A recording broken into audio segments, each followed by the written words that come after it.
अस्सलाम वालेकुम। अल्लाह के नाम से शुरू जो बड़ा मेहरबान नहायत रहम करने वाला है।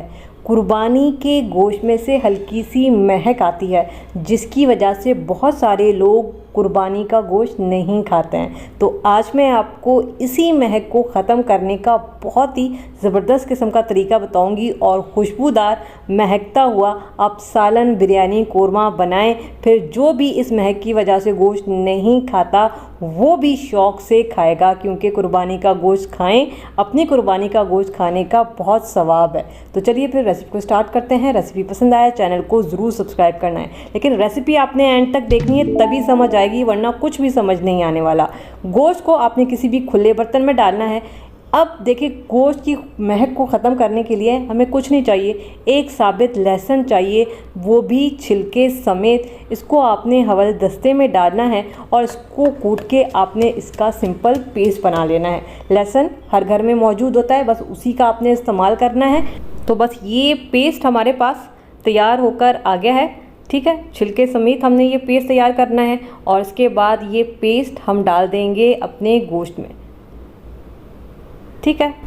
इसके बाद हमने इसको बहुत अच्छा सा इस लहसुन के साथ इसको बहुत अच्छा सा मिक्स करना है ताकि ये लहसुन अच्छा सा गोश्त पर लग जाए। इसके अलावा एक और चीज़ चाहिए होगी, सिरका, सफ़ेद सिरका चाहिए होगा 1 टेबल स्पून। ये भी गोश्त की महक को ख़त्म करने के लिए बेहतरीन रहता है। इसके बाद आपने इसको बहुत अच्छा सा मिक्स करना है ताकि ये जो अभी सिरका डाला है, लहसुन हमने इस पर डाला है, ये बहुत अच्छा गोश्त पे लग जाना चाहिए, तभी फिर खुशबूदार हमारा गोश्त तैयार होगा, ठीक है। जब गोश्त पे लहसुन अच्छा सा लग जाए तो उसके बाद आपने इसको कवर करके तकरीबन 15 मिनट के लिए आप इसको छोड़ दें। 15 मिनट के बाद जी हम ढक्कन हटाएंगे और अब जितनी भी गोश्त में से हल्की सी महक होती है, वैसे हर जानवर में नहीं होती, कुछ मखसूस बकरे और जो बछड़े होते हैं उसमें से आती है। तो अभी मैं क्या करूँगी, इसको बहुत अच्छा सा हम धो लेंगे। ये जो अभी हमने लहसुन लगाया है ये इसमें से अच्छा सा निकल जाए। तो ये देखें, मैंने गोश्त को बहुत अच्छी तरीके से धो के साफ़ कर लिया। पानी देखें बिल्कुल साफ़ सुथरा है, ब्लड नहीं है, और ये अभी बड़ी अच्छी सी महकती हुई लहसुन की खुशबू आ रही है। तो ये एक बेहतरीन और देसी तरीका है गोश्त में से जो हल्की सी स्मेल आती है, जो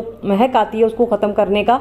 तो बस गोश्त यहाँ पे साफ़ सुथरा हो चुका है, पानी हम गिरा देंगे। रेसिपी अभी ख़त्म नहीं हुई है, आपको और अच्छा बेहतरीन सा रिज़ल्ट चाहिए तो हम यहाँ पे एक और काम करेंगे। क्या करेंगे, तो यहाँ पे दोबारा से हवलदस्ता लेंगे और यहाँ पे मेरे पास कुछ चीज़ें हैं। क्या क्या चीज़ें हैं मैं आपको बता देती हूँ। एक 1.5 इंच का चाहिए होगा अदरक का टुकड़ा, 2 अदद हमें चाहिए होंगी बड़ी इलायची, काली वाली इलायची।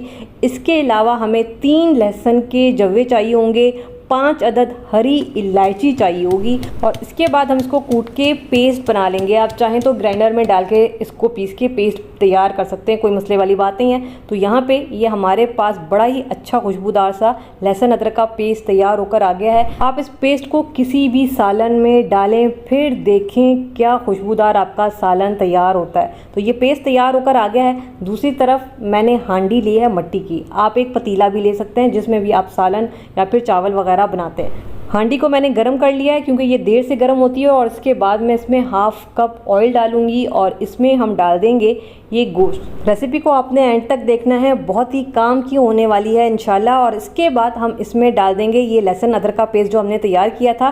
कुछ साबित मसाले हैं, तकरीबन ये 10 अदद साबित काली मिर्चें हैं, एक छोटा तेज़ पत्ता है, 1 टीस्पून साबित सफ़ेद ज़ीरा, 4 लौंग, 2 बिल्कुल छोटे छोटे टुकड़े दालचीनी के, ये इसमें जाएंगे। आँच को यहाँ पे करेंगे तेज़, और तेज़ आँच पे हमने गोश्त को बहुत अच्छा भूनना है, ठीक है। गोश्त में से जितना भी पानी निकलेगा बस वो पानी हमने यहाँ पे करना है ड्राई, ठीक है।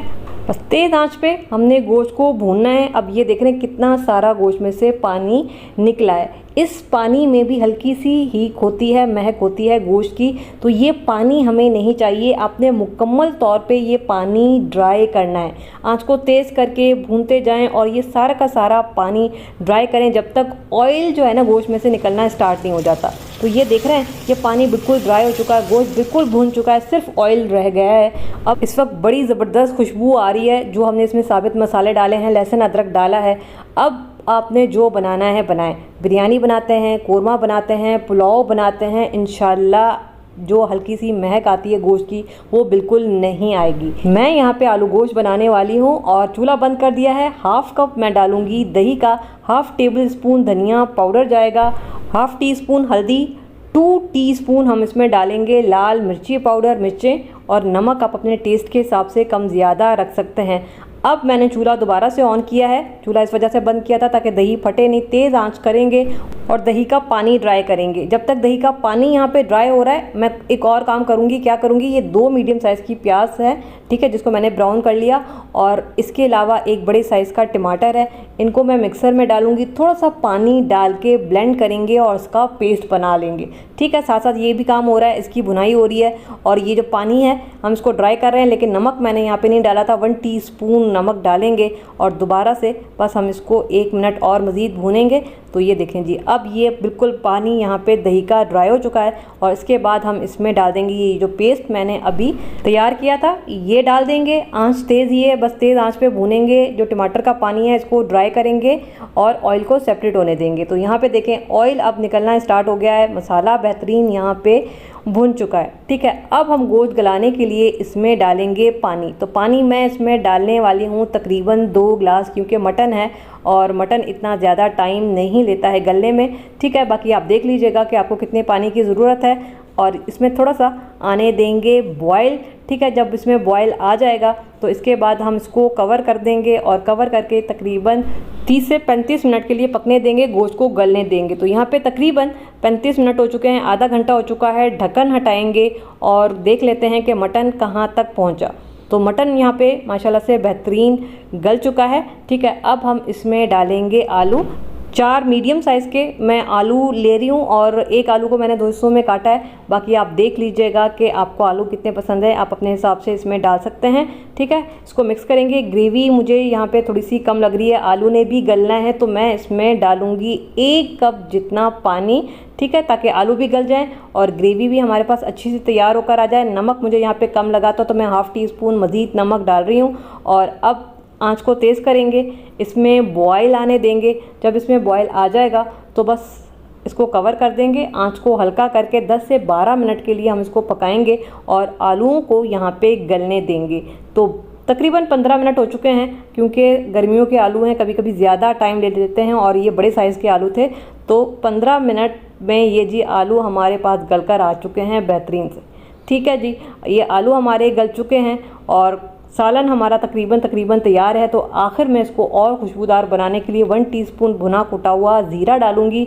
½ टीस्पून मेरा ज़ाफ़रानी होममेड गरम मसाला जाएगा, ठीक है। इसको मिक्स करेंगे ताकि ये गरम मसाला और ज़ीरा इसमें अच्छा सा मिक्स हो जाए, ठीक है। आंच को हल्का ही रखा हुआ है, हल्की आंच पे मैं इसको दोबारा से कवर करूँगी। 2 मिनट हम इसको दम पे रखेंगे ताकि जो हमने ज़ीरा डाला है, गरम मसाला डाला है, इसका फ्लेवर निकल कर आए। 2 मिनट के बाद ढक्कन हटाएंगे और ये जी माशाल्लाह से बड़ी ज़बरदस्त खुशबुएँ आई हैं। आखिर में हरी मिर्चें डालेंगे, हरा धनिया डालेंगे, चूल्हा बंद कर देंगे। सालन हमारा यहाँ पे तैयार हो चुका है। बस इसको कवर करके 2 मिनट आप इसको ऐसे ही छोड़ दें ताकि सारा रोगन जो है ऊपर इकट्ठा हो जाए। 2 मिनट के बाद ढक्कन हटाएंगे। बिस्मिल्लाहिर्रहमानिर्रहीम। और ये जी ज़बरदस्त महकता हुआ हमारा आलू गोश्त यहाँ पे तैयार हो चुका है। वो सारे लोग जो कुर्बानी के गोश्त में से हल्की सी महक आती है और इसकी वजह से कुर्बानी का गोश्त नहीं खाते, तो फिर इस तरीके से बनाएं मज़ेदार खुशबूदार सालन और फिर देखें कि जो कुर्बानी का गोश्त की हल्की सी महक की वजह से नहीं खाता, वो कितने मज़े लेकर खाता है। तो छोटी सी टिप्स हैं, ट्रिक्स हैं, इनको आजमाएंगे, महकता हुआ आपका सालन या फिर चावल बनेंगे।